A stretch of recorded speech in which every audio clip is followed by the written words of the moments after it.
We are facing a crisis. By 2030, the projections for urban populations in Freetown, regional and district headquarter towns are projected to have grown considerably.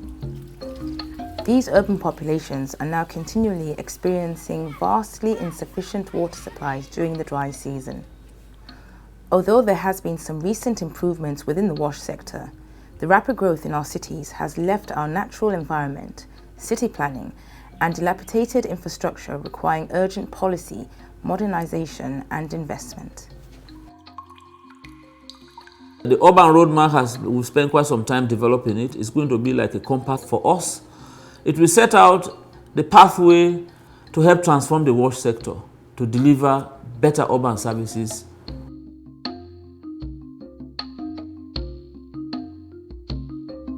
When we have this roadmap, it will provide the direction, what to be done, how it will be done, who to cater for, what to be provided to the key stakeholders, the people, within the time period.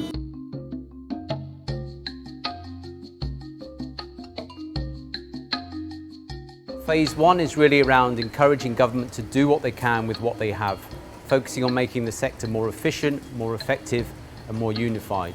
And we would hope that this will give greater confidence to external donors so they can attract increased investment to extend water supply infrastructure.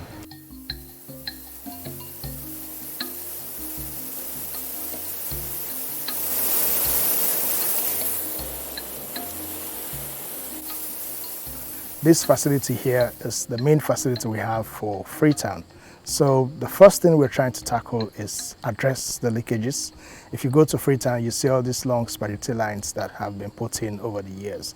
So now we're working very hard to try and minimize the volume of water that we're leaking. Strategically, what we're trying to do is bring in bigger sources like the Rokere River project, the Orugu project, the Congo Dam project, and even to augment this facility so we can get more. For our project, the government is doing some counterpart financing, so we are procuring pipes and other fittings for some of the distribution networks, and Guma Valley Water Company will be installing using local contractors, so we obviously need the Ministry of Finance to provide the co-financing commitments.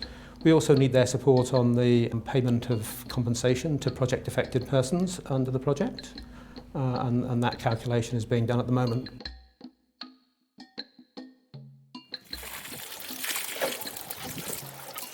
In particular for the Ministry of Health, we should really be looking at fecal sludge management. We should be looking at improved management of solid wastes. And we should also be looking at wastewater as well. We think if a roadmap is set that interrelates all what these sectors should do, then as a country, we would be able to benefit considerably.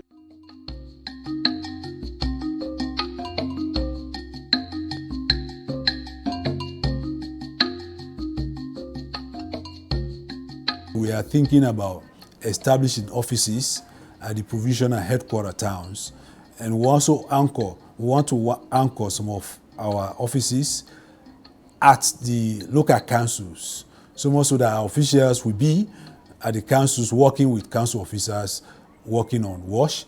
That will help us, that will help the community, that will help the council also. As city population grow, the cost of the encroachment on the environment takes its toll, resulting in tragedies such as the 2017 mudslide. Action needs to be taken before another disaster occurs. As our cities continue to get more and more populated, we will face more of these issues if we don't do something about the encroachment and catchments, hillside areas and other places that are dangerous for construction. We have laws and regulations that state where you can and cannot build. What needs to happen is that they should be enforced. Now, in terms of enforcing ban on construction in catchments, that is the chief mandate of the National Protected Area Authority in collaboration with the Ministry of Lands. It is the vast majority of consumers in our cities who bear the negative consequences of inadequate wash system, with increased poverty, poor health and environmental hazards, but the impact of this collaborative effort will be far-reaching. If we get water na bomea, we go find for we, especially with the belly money. Because anything happen to they affect the young one. Without water, man not able to live. If you eat safe, you not get water, I go able to sustain. So water na life.